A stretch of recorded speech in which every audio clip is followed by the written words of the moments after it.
Côté PS, François Hollande doublement mobilisé contre le CPE. Ce matin, il était à Tulle, le voilà maintenant à Paris et lui aussi dresse un dur constat.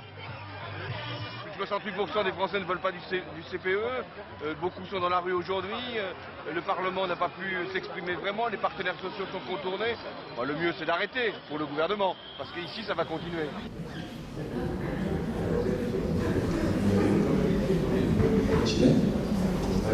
Bonsoir à tous, bienvenue sur cette conférence qui portera sur le mouvement CPE 2006, mais qui sera aussi l'occasion de faire un parallèle avec les luttes aujourd'hui, notamment sur le droit la loi El Khomri. Donc nous avons aujourd'hui pour présenter, pour faire la conférence, Hugo Melchior et François Lopez. François Lopez qui est militant à Sud Éducation et Hugo Melchior qui est doctorant en histoire et ancien syndiqué à Sud Étudiant en 2006. Nous aurons 45 minutes avec eux qui nous présenteront, qui nous feront une rétrospective sur le mouvement CPE, puis 45 minutes avec le micro à vous. Entre ces deux parties, nous aurons Jasmine Maurice. À toute fin, nous aurons Jasmine Maurice qui nous parlera de l'actualité et la nécessité de la lutte syndicale aujourd'hui. Bonne conférence. Alors bonjour, vous m'entendez? Ça va?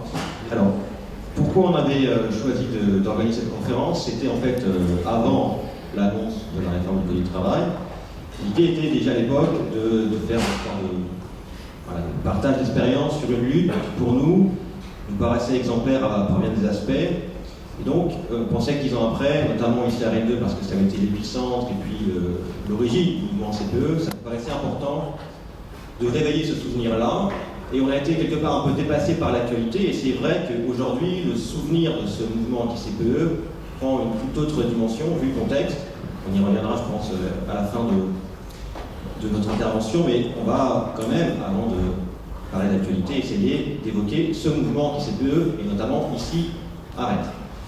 Alors avant de laisser la parole à Hugo, je voulais quand même qu'on redédier cette conférence à une amie, une camarade de Sud Étudiant Rennes qui est décédée il y a quelques années, Lucie Montel, qui était une militante très active de Sud Étudiant, et voilà, on voulait lui dédier cette soirée. Maintenant, je laisse la parole à Hugo.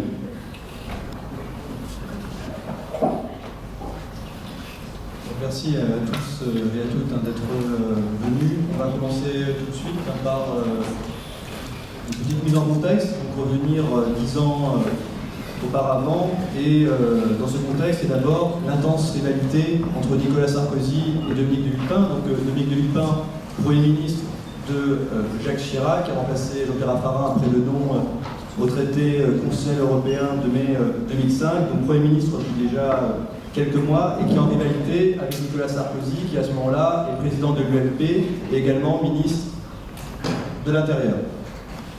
Donc, rivalité dans la perspective de 2007, de la présidentielle de 2007, et la volonté pour Dominique de Villepin de se présenter auprès de son électorat de droite, comme un grand modernisateur, comme un grand réformateur, prouver qu'à l'instar de Nicolas Sarkozy, et même mieux que lui, il peut assumer le rôle de candidat de son camp, donc disputer à Nicolas Sarkozy, je rappelle, ministre de l'Intérieur à ce moment-là, le monopole de la rupture et disputer le statut de candidat naturel de son camp. Donc Dominique de Villepin, dans ce début de l'année 2006, va jouer un peu son batou et va donc décider en solitaire, dans son cabinet, notamment avec Bruno Le Maire, qui à ce moment-là est directeur de cabinet, qui aujourd'hui se présente dans la campagne des Républicains, mais à l'époque il est président du cabinet de Dominique de Villepin, et donc en solitaire, en décembre 2005, Dominique de Villepin décide de la création du contrat première embauche, avec pour volonté de lutter contre le chômage des jeunes, le chômage de masse qui à ce moment-là concerne près de 23% des actifs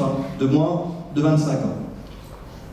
Donc le 16 janvier 2006, Dominique de Villepin annonce à la surprise générale la création de ce contrat première embauche qui va devenir tout de suite l'article 8 de la loi égalité des chances, la LEC comme on va l'appeler, et qui va être présentée par le gouvernement comme une réponse dite sociale aux émeutes de banlieue d'octobre-novembre 2005 qui vont concerner à peu près 280 communes et qui va amener l'État l'État français a instauré l'état d'urgence, donc des émeutes qui vont durer pendant 3 semaines. Donc voilà le contexte de l'époque. On va passer tout de suite au CPE et à ses critiques, ce pourquoi les jeunes, ce pourquoi les salariés se sont mobilisés au mois de février, mars et avril 2006.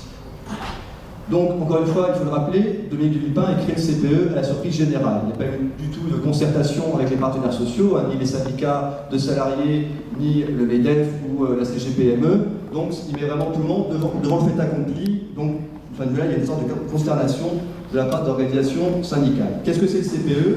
C'est un CDI classique assorti d'une période d'essai de 2 ans, dite période de consolidation, durant laquelle l'employeur peut licencier le jeune embauché, vu que ce contrat de travail concerne seulement les moins de 26 ans. Donc l'employeur peut licencier le jeune embauché sans motif, sans avoir à énoncer de raison.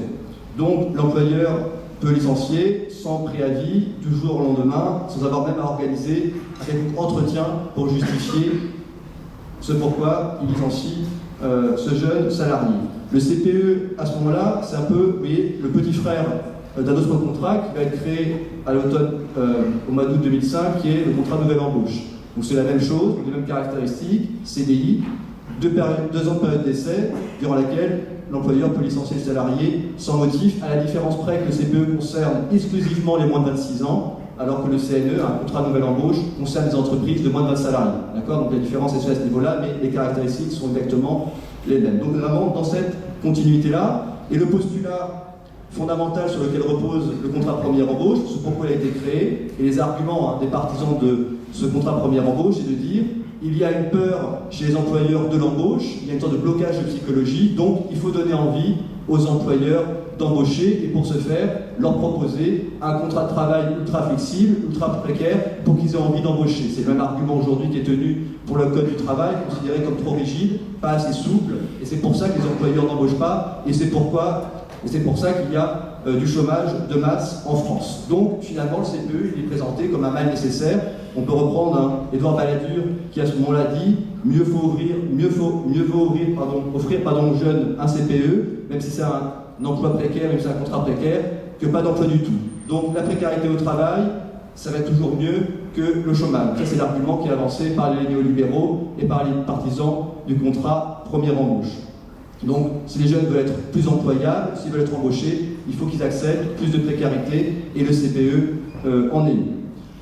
Dernière chose, pour Dominique de Villepin, le CPE c'était une étape. La volonté de Dominique de Villepin à ce moment-là, c'était d'arriver à un contrat unique, à un CDI largement flexible, et ça c'était ma perspective de l'été 2006. Donc pour lui, le CPE n'était qu'une étape, et à terme, l'idée était vraiment de fusionner tous les contrats de travail existants, CDI, CNE, CPE et CDD, dans un seul contrat, donc un CDI considérablement assoupli. Donc rapidement les critiques qui sont adressées au CPE. Donc la nôtre qui était fondamentale, c'était de dire qu'il était hors de question que la précarité, que le mal-emploi et le mal-travail soient considérés comme autant de conditions nécessaires à l'emploi, à l'embauche. Il est hors de question que les travailleurs, que les jeunes travailleurs en l'occurrence, que les jeunes sacrifient leurs droits sur l'autel de la lutte contre le chômage. Évidemment, lutter contre le chômage, c'était une nécessité. On ne pouvait pas satisfaire de 20% de chômeurs, mais ça ne devait pas se faire au détriment des droits des salariés. Il était hors de question qu'un jeune, pendant 2 ans, soit soumis au chantage permanent d'un employeur. Je prends l'exemple d'un salarié qui avait été embauché en contrat de nouvelle embauche avant le CPE et qui avait été licencié parce qu'il avait osé réclamer ses heures supplémentaires. Donc le CPE, c'était pour le patronat avoir une main-d'œuvre moins revendicative, totalement subordonnée, totalement soumise et pouvoir en disposer comme bon lui semble. Donc c'était la porte ouverte aux abus patronaux qui existent déjà d'ordinaire et contre lesquels l'inspection du travail essaie de lutter au quotidien. Donc ça c'était ce pourquoi on luttait. Et dernière chose, c'est important, le CPE était également considéré comme illégal au regard du droit du travail international qui stipule qu'un salarié, quand il est licencié, a le droit de connaître ses motifs et doit l'être pour une raison valable. Alors que là, comme une fois, le CPE c'était licencier un jeune salarié sans motif, sans justification. Rapidement, les réactions politiques et syndicales, elles sont unanimes. Donc levée de bouclier, de l'extrême gauche, en passant par le Parti communiste, et jusqu'au Parti socialiste, même François Bayrou pour l'UDF y était opposé. Donc 2 réactions syndicales. Bernard Thibault, qui était secrétaire général de la CGT, dit ce CPE constitue une nouvelle étape de déréglementation profonde du droit du travail. La FSU va parler de généralisation de la précarité pour les jeunes, et François Hollande, à l'époque premier secrétaire du PS, qui va dire que le CPE est un sous-contrat, un sous-salaire, une sous-précarité, mais une sous-sécurité, mais une vraie précarité, et va dénoncer la volonté obsessionnelle de la droite de vouloir casser le Code du travail. Donc ça, c'est François Hollande, en 2006, en tant que premier secrétaire du PS. On va passer maintenant au début du mouvement AREN 2, donc rapidement. La configuration syndicale AREN 2, c'est 4 organisations syndicales principales, l'UNEF, Sud étudiant, le SLB, un syndicat indépendantiste breton, et la CNT. À peu près, c'est 40-50 militants à Rennes, dont beaucoup, en tout cas un nombre assez important de cadres militants, comme François à l'époque, qui ont connu des luttes antérieures, notamment en 2003 contre la réforme LND, ou encore en 2005 contre la réforme lycéenne. Donc, des militants qui ont des savoir-faire, des compétences, de l'expérience, qui vont pouvoir réemployer, réinvestir, réutiliser au profit de ce mouvement, et donc aider à son développement et à sa structuration. Donc ça, c'est important de le dire. Deuxième chose, ce qui va caractériser ce mouvement, c'est le cadre unitaire, le front unitaire de lutte qui va exister dès le départ. Vous aurez dans ce front unitaire de lutte donc les syndicats que je viens d'évoquer, la jeunesse communiste, la Ligue communiste révolutionnaire, lutte ouvrière, bref, les LJS également, les jeunes écologistes. Donc vraiment, front unitaire de lutte, front interorga, qui va également être une des conditions de la Russie de ce mouvement. Donc l'idée, voilà, malgré les divergences qui peuvent opposer ces organisations, de se supporter et de travailler ensemble et de favoriser ainsi la mobilisation du plus grand nombre.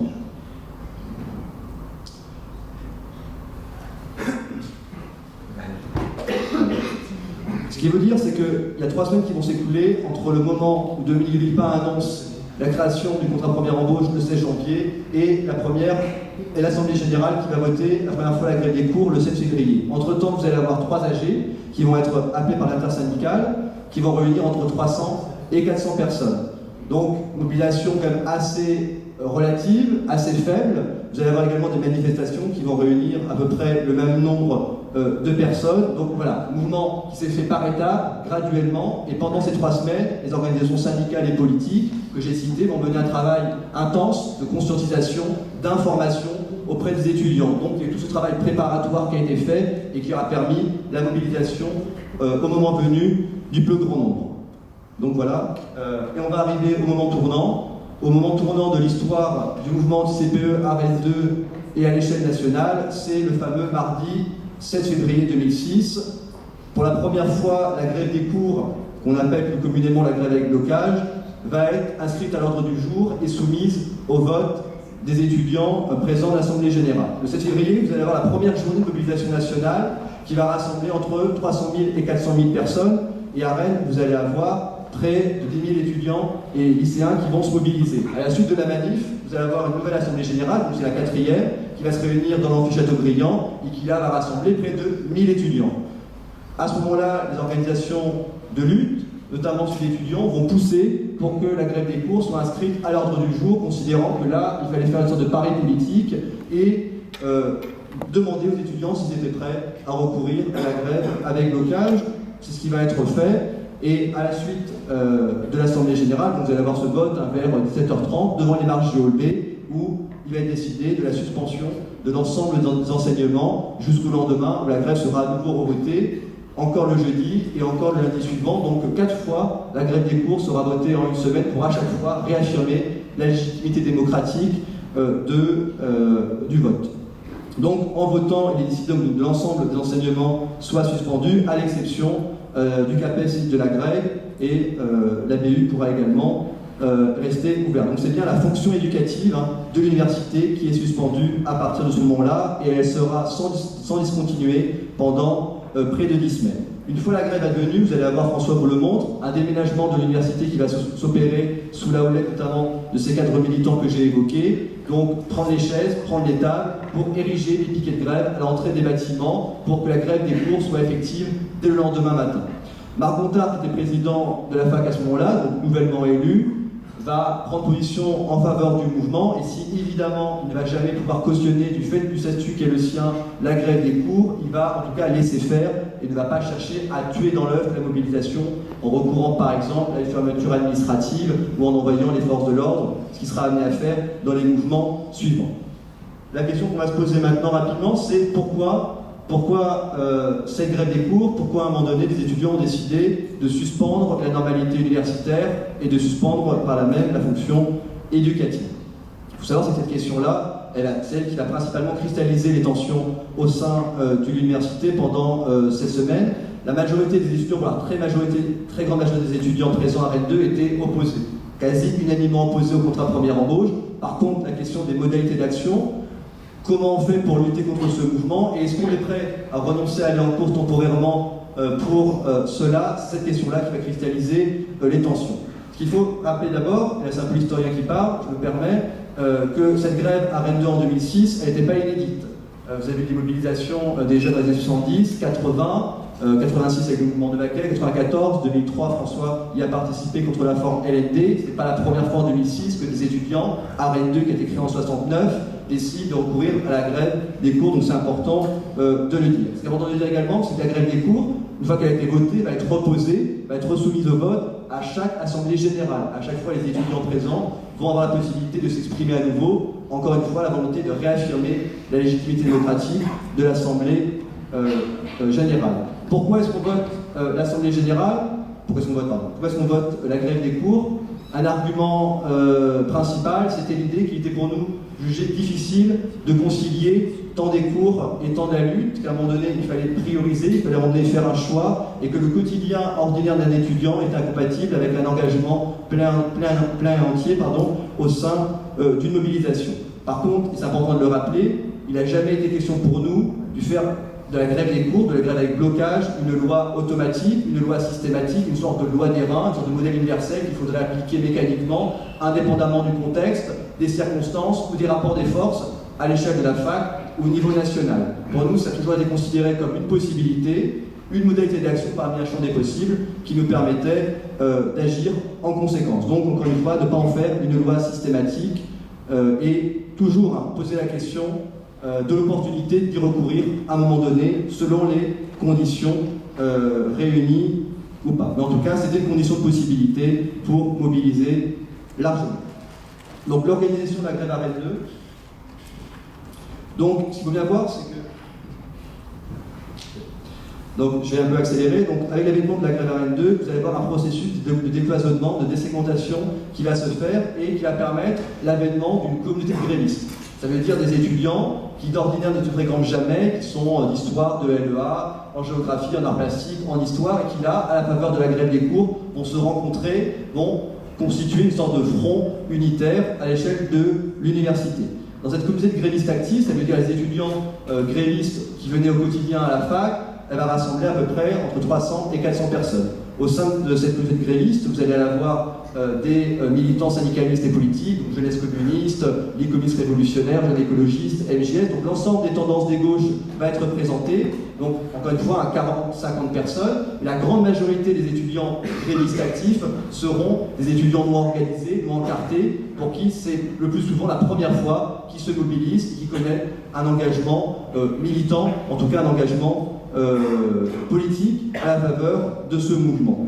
Ce qu'il faut bien voir, c'est qu'il va avoir une sorte de sentiment d'appartenance à cette fraternité de combat. Et moi, le souvenir que j'ai en tout cas de cette mobilisation, c'est l'ambiance très fraternelle, très conviviale, une sorte de camaraderie en tout cas qu'on a pu ressentir pendant toutes ces semaines. Encore une fois, il y a eu des débats entre nous, il peut y avoir des divergences, même des tensions inhérentes à tout groupe social, à tout groupe qui vit au quotidien, mais il y a quand même toujours la volonté d'offrir un cadre désirable pour le plus grand nombre et pour donner notamment envie aux étudiants qui sont investis de pouvoir le faire.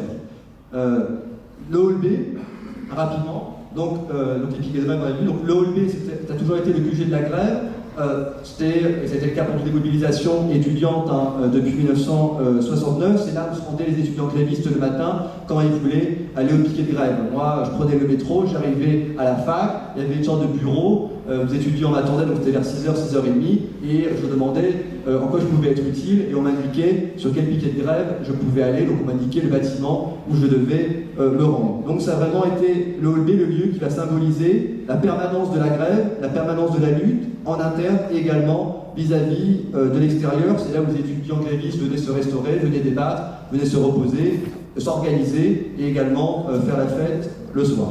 Donc vraiment un lieu de convivialité, de sociabilité militante. Les piquets de grève, François vous l'a montré, donc une trentaine disséminés dans toute la fac. La volonté évidemment c'est de rendre la grève des cours effective et contrôler l'entrée des bâtiments, mais également une fonction socialisatrice et intégratrice pour les étudiants grévistes qui pouvaient se rencontrer par ce biais. Également indiquer aux étudiants qui souhaitaient aller en cours pourquoi il y avait une mobilisation, pourquoi est-ce qu'on avait décidé de recourir à la grève des cours.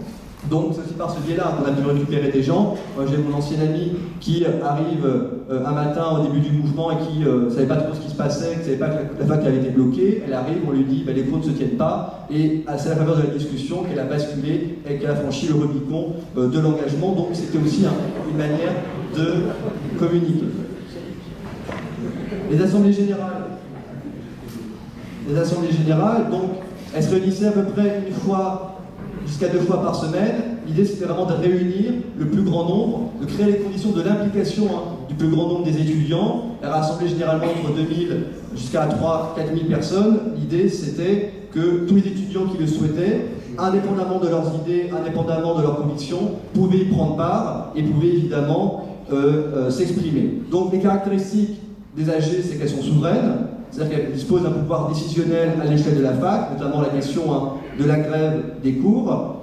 Elle consacre, et c'est important pour nous de le rappeler, le principe d'auto-organisation, d'autodétermination des étudiants par eux-mêmes au sein du mouvement. Et de ce point de vue-là, les étudiants en 2006 s'inscrivent clairement dans la continuité des mobilisations étudiantes précédentes, 2003, 86, 94, 73. On n'a pas innové. Pour nous, c'était pas les organisations syndicales ou politiques qui devaient diriger la lutte, c'était les étudiants qui devaient diriger par eux-mêmes dans le cadre des assemblées générales. C'était également des lieux de débat, de confrontation.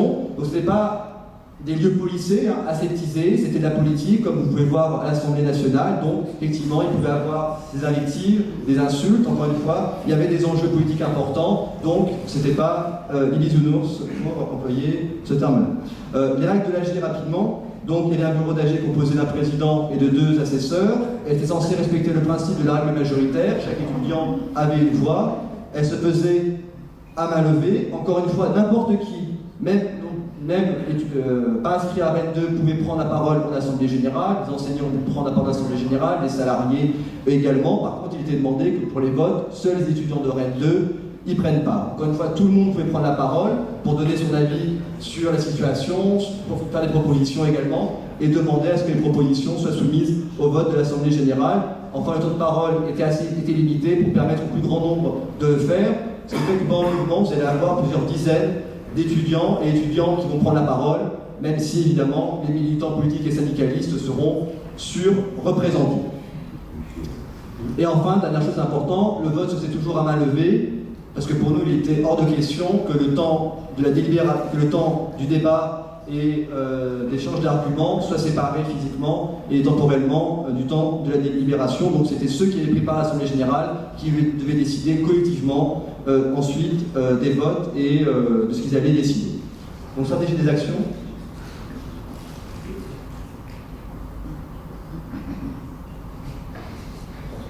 Ouais. Donc 14 février.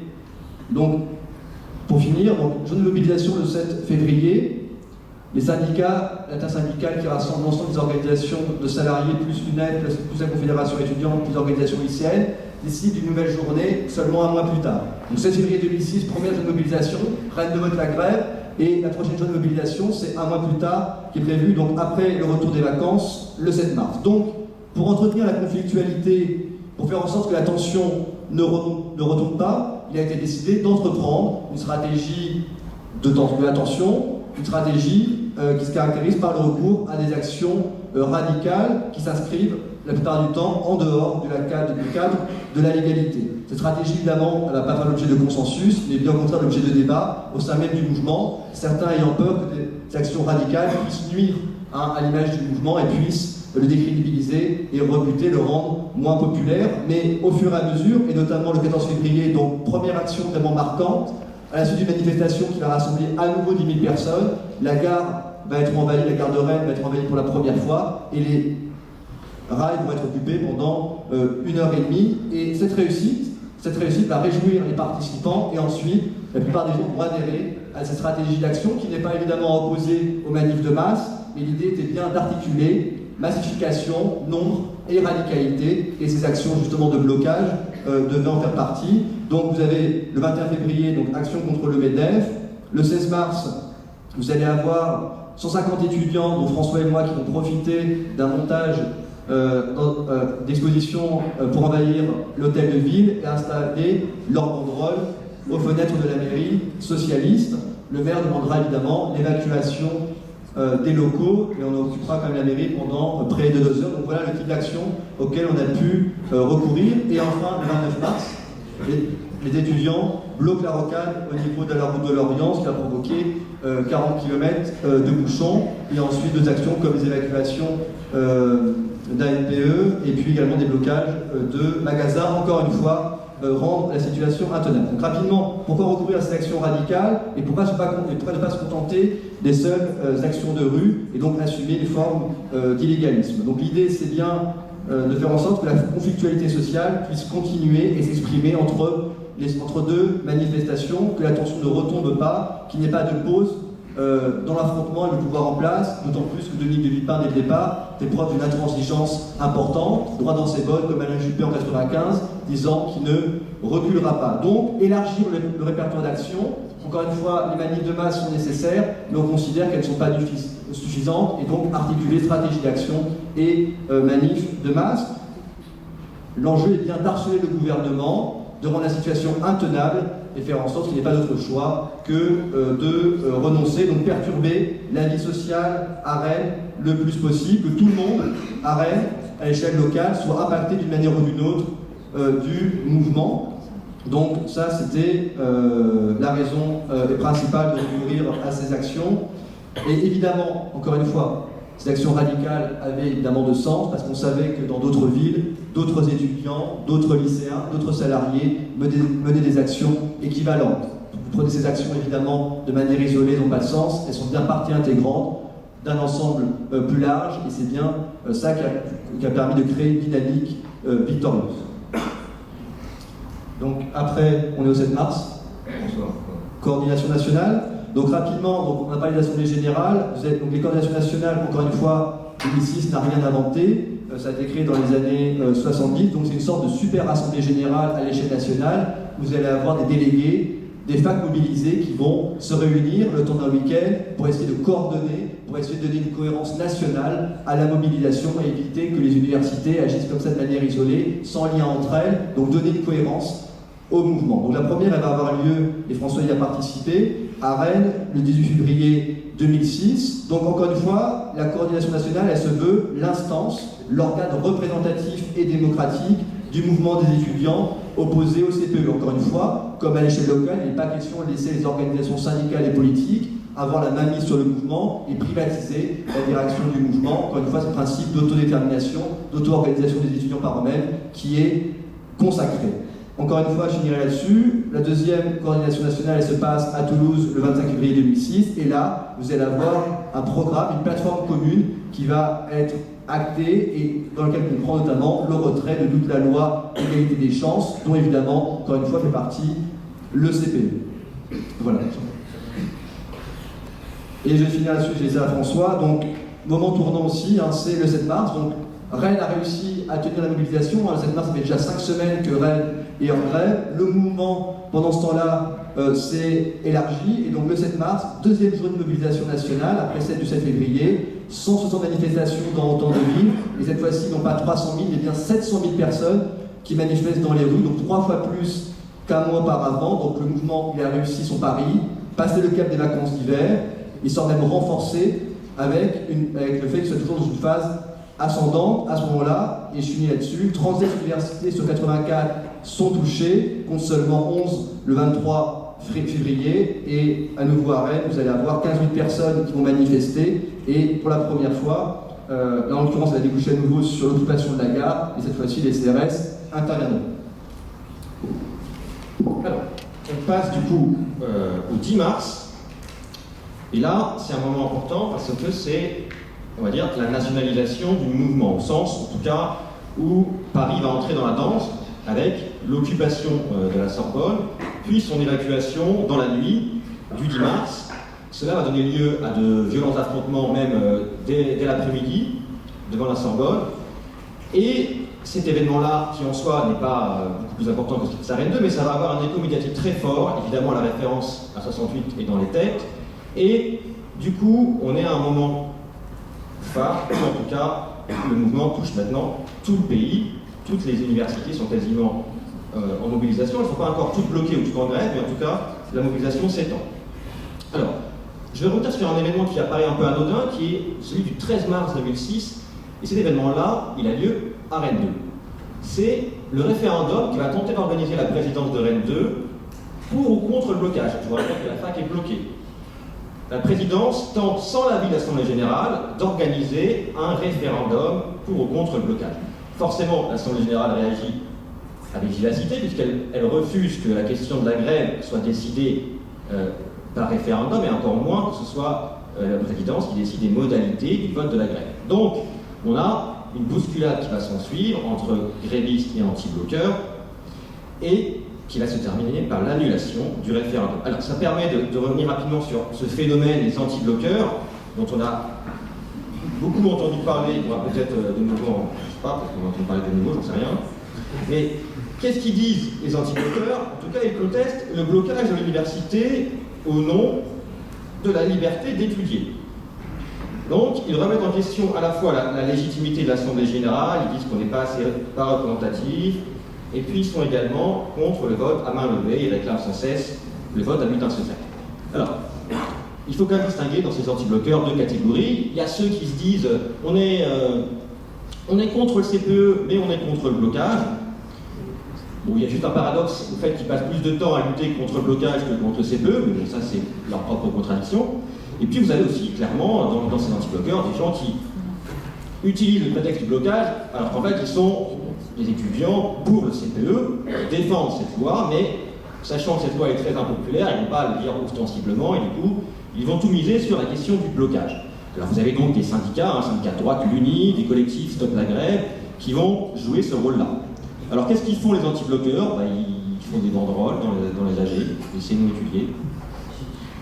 Ils interviennent en AG, parce qu'évidemment, comme n'importe qui peut intervenir en AG, vous avez ici l'égérie du mouvement anti-bloqueur, Nathalie. Et puis ils vont aussi faire des dessins au sol pour protester, vous voyez, en comparant les grévistes et les chauffards. Donc on a été comparé à des lumières rouges, maintenant on est comparé à des lumières de la route. Donc il va y avoir une forme quand même de parodie de ça par les grévistes. Voilà. Mais ça va aller jusqu'à l'organisation de rassemblements place de la mairie pour protester contre ce fameux blocage. Alors il ne faut pas non plus jeter la pierre. Il y a quelque part, on peut aussi comprendre que l'enjeu du blocage n'est pas un enjeu anodin. Les étudiants de Rennes 2 prennent un risque en bloquant la fac, ils décident de le faire parce qu'à un moment donné, ils considèrent qu'ils n'ont pas d'autre choix que ça. Et donc, on peut comprendre que parfois, certaines personnes se posent la question de est-ce que ça va vaut le coup ou pas. Mais c'est vrai que le phénomène organisé d'anti-blocage va être clairement manipulé par la droite, voire par certains. Enfin. En tout cas, c'est un phénomène qui n'est pas nouveau, mais qui va devenir de plus en plus récurrent dans la mobilisation étudiante.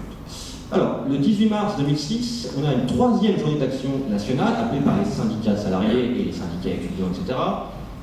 Cette fois, c'est un samedi. Donc, à l'époque, on était un peu, on disait, bon, samedi, ça ne veut dire pas de grève, mais mine de rien, il y a quand même eu 1,5 million de personnes dans la rue, presque 30 000 à Rennes, et c'est ce jour-là que l'occupation de la mairie a eu lieu. Alors, ce jour-là, c'est aussi le moment où Rennes 2, où Rennes va vivre de nombreux affrontements dans le centre-ville. Je ma souris, voilà. Et notamment cette manif nocturne, parce que après l'occupation de la mairie, les manifestations vont durer toute la journée et également toute la nuit.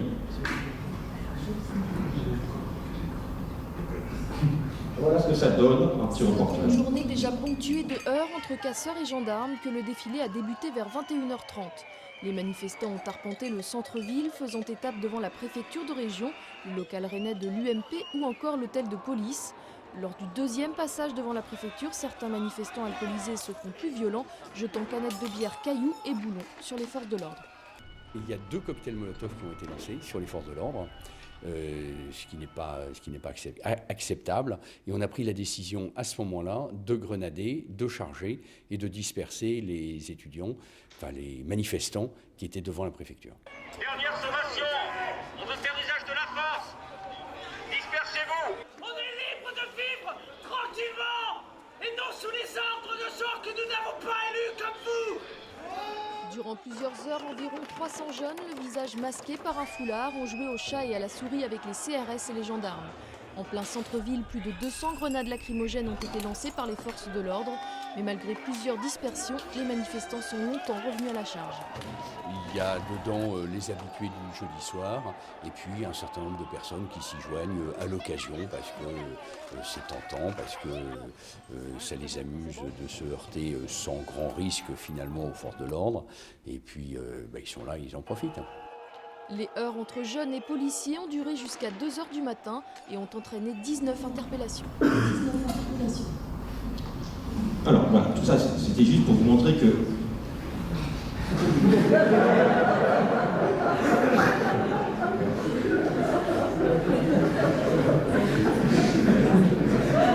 du coup, la question maintenant des émeutes va se poser à Rennes et de manière assez récurrente dans le centre-ville rennais notamment. Alors c'est pas une question anodine, c'est une question quand même sur laquelle il faut revenir. La première émeute, elle vient assez tôt à Rennes, dès le 16 février, mais du coup ça va devenir un phénomène récurrent. Et du coup, qu'est-ce que j'ai fait encore ?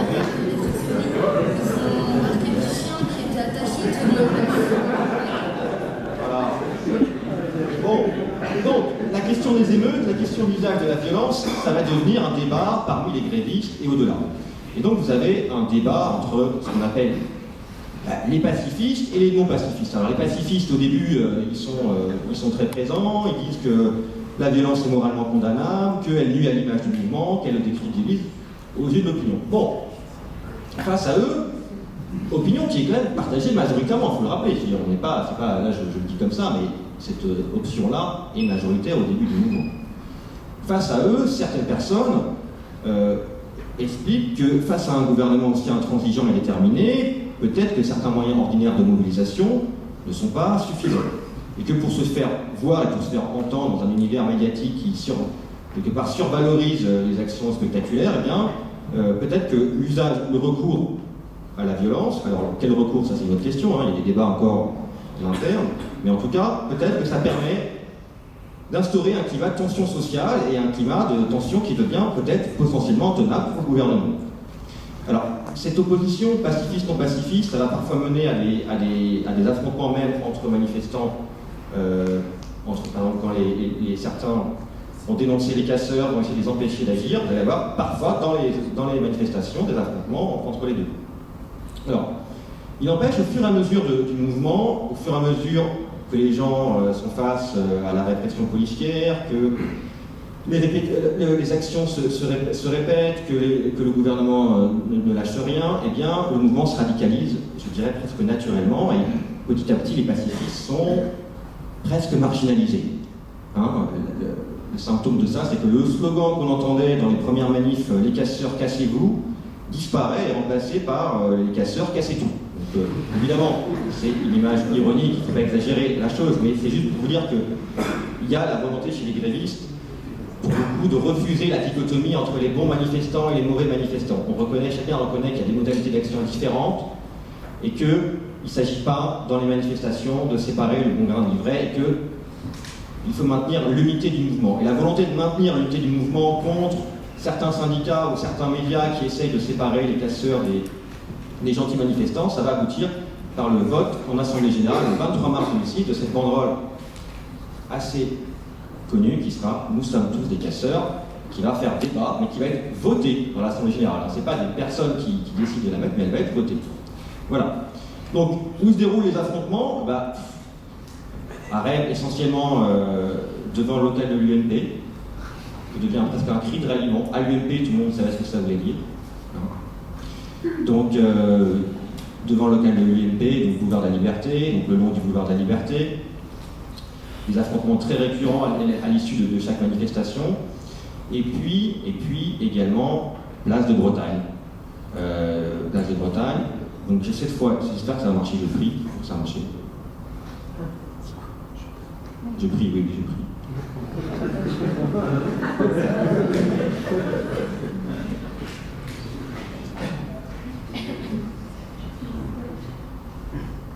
Est-ce qu'on a du son, bordel? Non? Ah oui, mais j'ai coupé le son.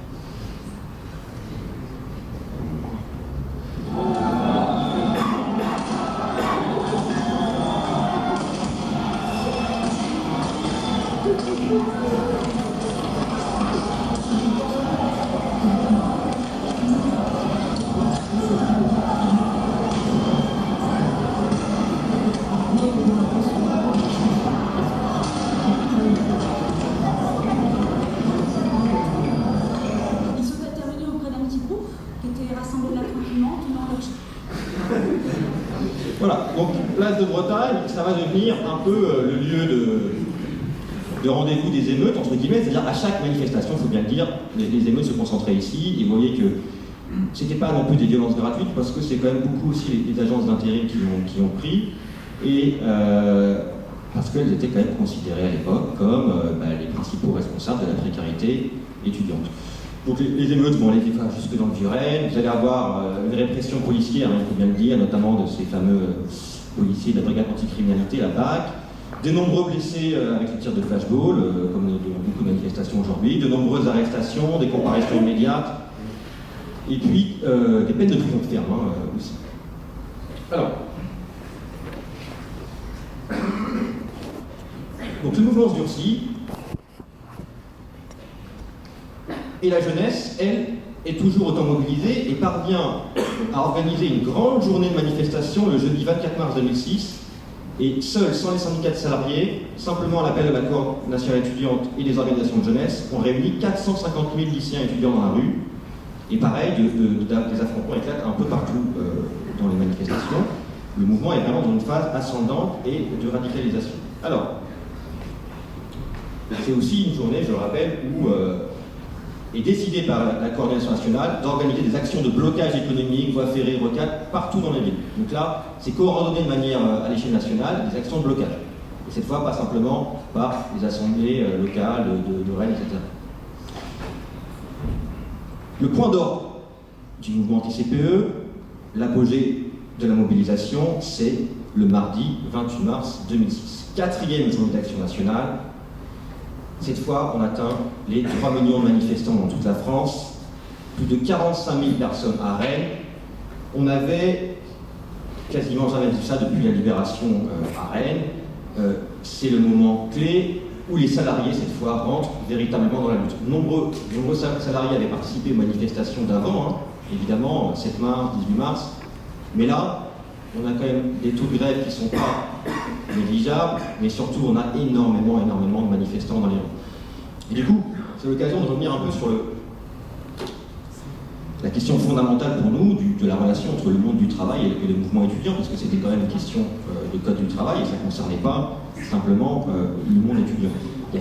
Forcément, il y a un paradoxe. Pourquoi cette loi qui concerne le monde du travail, pourquoi c'est la jeunesse scolarisée qui se mobilise?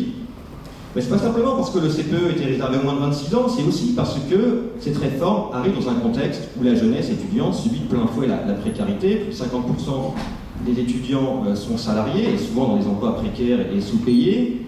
Et puis aussi, les perspectives d'emploi, notamment pour les jeunes des classes populaires et des classes moyennes basses, qui sont en fait les étudiants de Rennes 2, c'est ça les étudiants de Rennes 2, c'est des gens des classes populaires du reste de la Bretagne, des classes moyennes basses, c'est ça le cœur des étudiants de Rennes 2. Ces gens-là aussi, quand ils voient la baisse des postes au concours dans la fonction publique, ils sont directement visés parce que ça leur apparaît comme la perspective d'emploi naturelle. Et que cette réduction drastique des postes au concours va jouer aussi dans la surmobilisation des étudiants, et notamment des étudiants de Rennes 2. Il y a l'idée que cette réforme est vécue quand même comme une véritable agression Et puis, c'est du coup la jeunesse qui va s'approprier la question du travail, mais elle a conscience aussi de la nécessité d'aller vers les salariés. Elle ne reste pas enfermée dans la fac, elle va aller et tenter de s'adresser au monde du travail, et notamment en allant là où il y a des salariés en lutte. Donc cette manifestation étudiante va aller devant Goma, route de Lorient, qui est à l'époque victime d'un plan de licenciement, et donc les étudiants vont tenter un geste envers ces salariés de Goma. Ça va aussi être une volonté d'organiser une commission interprofessionnelle pour faire le lien avec les syndicats de salariés, d'organiser des actions communes avec certains salariés, des blocages de centres de tri postal qui va être organisé à Saint-Jacques, avec notamment les gens de SUPTT. Et puis, ça va être aussi l'organisation d'un grand meeting interprofessionnel, place des listes le 4 avril, pour tenter d'organiser la solidarité étudiant-travailleur. C'est les gens du syndicat solidaire qui vont être partie prenante de la chose, mais on a aussi des gens de la CGT cheminot, KO qui est ici présent, qui a aujourd'hui passé à Sudrail, hein, mais qui à l'époque était la CGT, donc on avait quand même des gens de la CGT aussi dans ce meeting interpro. L'idée étant d'afficher cette unité étudiant-salarié. Alors, Hugo l'a rappelé, on est dans un contexte quand même d'unité syndicale tout le long du mouvement. Même la CFDT est pour le retrait du CPE, et cette unité, il faut bien le dire, va être un facteur important pour la réussite du mouvement, même si c'est une unité autour d'un dénominateur commun assez faible.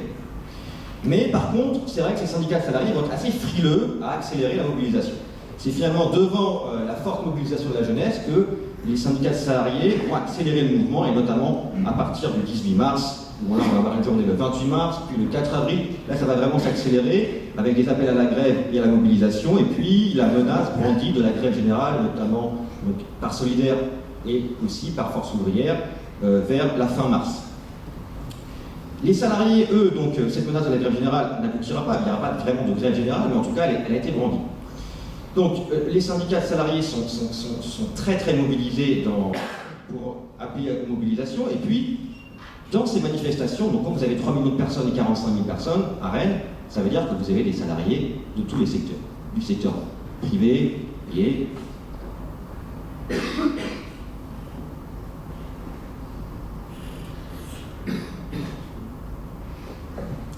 aussi du secteur public. Bref, vous avez tous les syndicats et quasiment tous les salariés qui prennent part au mouvement. Comment ils prennent part au mouvement? C'est vrai que les grèves ne sont pas massives, mais on a un phénomène qui est que les gens vont participer aux manifestations sur le temps du midi, voire prennent une journée de RTT pour participer à la mobilisation. Alors, je vais essayer d'accélérer un peu pour conclure. 28 mars, apogée du mouvement, mais là où le mouvement montre sa détermination totale, c'est le 4 avril 2006, 5e journée d'action nationale, donc à peine une semaine après, et là encore 3 millions de manifestants. Donc là, la détermination du mouvement est évidente. On a encore de nombreux affrontements dans beaucoup de villes, quasiment toutes les facs sont bloquées, tous les lycées sont mobilisés, les affrontements, je l'ai dit, éclatent un peu partout. Rennes vit au rythme des manifs, des émeutes, des actions des lycéens. La place du Parlement est dorénavant occupée par des étudiants grévistes qui sont installés, qui ont créé un village autogéré. L'ambiance est électrique dans la ville, il faut bien le dire. On a les commerçants qui s'inquiètent, qui manifestent. On a les élus qui commencent à écrire tribune sur tribune dans Ouest France. Les bloqueurs et anti-bloqueurs qui s'affrontent jusque dans le centre-ville. Bref, on a un climat de tension qu'exprime... Enfin, je montre quand même l'image du village qui a été faite place du Parlement. Village autogéré, qui a été évacué ensuite par les polices. Donc, climat de tension extrême après le 4 avril, parce que le gouvernement ne lâche toujours pas, la menace de la grève générale est brandie, et pour vous dire à quel point la tension était extrême, c'est que lorsqu'on a fait une parodie de conférence de presse, certains médias étrangers ont cru que c'était vrai. Donc c'est pour vous dire à quel point on pensait qu'il y avait quand même... Enfin, certains pensaient qu'on était vraiment dans une situation de crise politique, il faut bien le dire, on était au bord de la crise politique à ce moment-là. Et du coup, la situation est explosive. De Villepin, il faut bien le dire, est dans l'impasse. Il commence à être lâché par certains membres du gouvernement, dont Sarkozy. L'intransigeance initiale n'est plus tenable. Il est donc forcé de retirer le CPE le 10 avril 2006. Alors, comment est vécu ce retrait? Évidemment, du côté du front syndical, on crie victoire. Victoire parce que on va dire que c'est la première grande victoire pour le mouvement syndical depuis un bon bout de temps, et que la victoire là elle est nette, puisqu'il y a une annonce claire du retrait du CPE. À Rennes 2 et dans de nombreuses facs, c'est vécu un peu différemment. Les sentiments sont partagés. À la fierté de la victoire se mêle aussi l'envie de continuer la lutte, de lutter contre l'ensemble de la loi dite d'égalité de chance et d'obtenir son retrait total, et pas simplement le seul retrait du CPE. Donc de nombreux grévistes veulent continuer, ce qui va aboutir à une semaine très tendue à Rennes 2 entre le 10 et le 18 avril, à propos notamment évidemment de la question de la poursuite ou non de la grève avec blocage. On a donc un premier vote à bulletin secret qui vote la levée du blocage, plus de 4000 participants. On a un second vote le mercredi, cette fois en assemblée générale, où il y a plus de 7000 personnes, donc on n'a jamais vu une AG aussi énorme, et c'est une AG très très très tendue. L'AG vote le blocage, reconduit le blocage, un vote qui est un peu litigieux, je veux dire, on voyait c'était absolument impossible de savoir qui était majoritaire, c'était très très serré, et des bagarres éclatent entre bloqueurs et anti-bloqueurs, et finalement, une semaine après, l'Assemblée générale de Rennes 2, le 18 avril, vote la fin de la grève, et partout ailleurs, les universités débloquent. Alors, voilà, maintenant je terminerai là-dessus. Oui, je sais, un peu long, mais bon. Alors, puisque maintenant on va essayer de revenir un peu à aujourd'hui, parce que c'est ça qui nous intéresse. Je pense que c'est ça qui intéresse beaucoup de gens ici, mais bon, il fallait en passer par là pour voir ce que c'est qu'une mobilisation de masse et une mobilisation réussie. Alors, face à la casse annoncée du Code du travail, aujourd'hui, toutes les forces progressistes s'accordent sur l'urgente nécessité d'une mobilisation à la hauteur de l'attaque. Question, pour nous, est-ce qu'il faut une nouvelle lutte anti-CPE? Sur quel acquis on peut s'appuyer de cette lutte, et à l'inverse, quelles sont les limites de cette lutte pour aujourd'hui? Pour nous, les points forts, évidemment, c'est l'unité syndicale. Aujourd'hui, elle explose déjà, on sait déjà qu'elle a explosé, mais ça ne veut pas dire qu'il faut absolument avoir l'unité syndicale pour gagner. En tout cas, il faut reconnaître que ça a été un point d'appui nécessaire.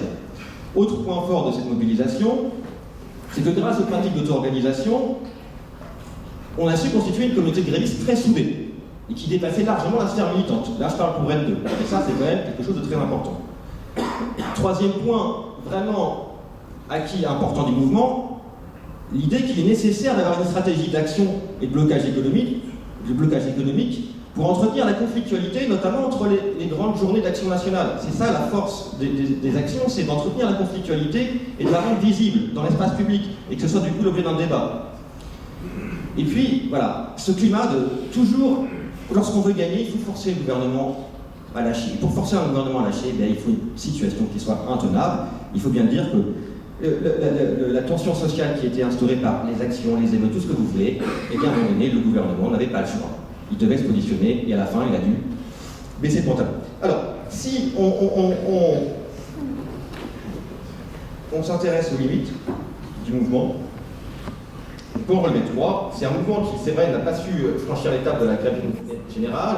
Les salariés ont peut-être sont entrés dans la danse un peu tard et ont vécu un peu le mouvement par procuration. Au début, ils étaient solidaires du mouvement. C'est que, dans un second temps, qu'ils sont massivement entrés dans les manifestations. Autre point faible, et ça il faudra en discuter pour le mouvement qui s'annonce, c'est que le mouvement était uniquement défensif. On n'a pas vraiment vu de revendications positives qui a émergé. Aujourd'hui, on entend certaines revendications positives émerger, notamment le partage du temps de travail, les 32 heures pour répondre à la question du chômage. À l'époque, il n'y avait pas ça qui était mis en avant.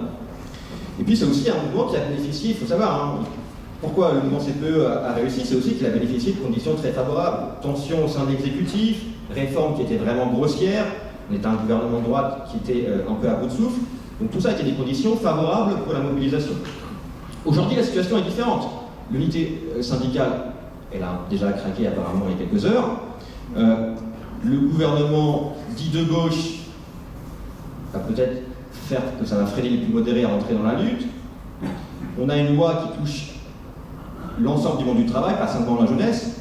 Donc, il faut mobiliser l'ensemble des salariés. Ça va peut-être être un peu plus dur de mobiliser l'ensemble de la jeunesse. Moi, je ne crois pas. Je pense qu'aujourd'hui, les jeunes sont de plus en plus des jeunes salariés, donc se projettent immédiatement dans le monde du travail. Donc, je pense qu'aujourd'hui, les jeunes sont concernés par cette loi et le savent. Mais ça peut avoir cet effet-là. Et oui, je termine. sur des éléments qui par contre peuvent jouer en notre faveur aujourd'hui.